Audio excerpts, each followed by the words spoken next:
啟思幼稚園幼兒園帝寶城坐落於沙田半山，四周環境優美，讓小朋友喺安全舒適嘅環境當中快樂成長。學校以尊重孩子、培養愛心、啟發潛能同埋啟發思維為宗旨，採用螺旋式教學法，並結合主題同研習，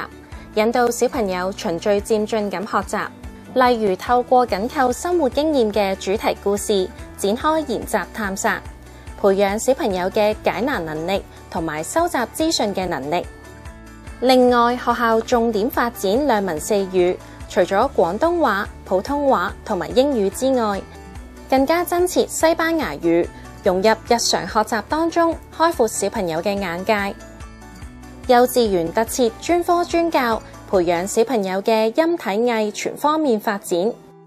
校園入面更加會展示唔同藝術大師嘅畫作，讓小朋友身處喺美學世界當中。仲有讓小朋友臨摹畫作，訓練佢哋嘅美感。探索、實踐同埋鞏固佢哋所學嘅知識，並且提升小朋友嘅人際交往能力。並以系統化嘅運動訓練，促進小朋友嘅大小肌肉發展同埋神經聯繫。學校更加會重視同家長嘅合作，以 Smart Parents 為主題，定期為家長舉辦唔同嘅講座、工作坊同埋親子活動，加強佢哋嘅親子關係，促進家長同學校共同成長，一起同行，小朋友嘅獲益就可以更加大啦。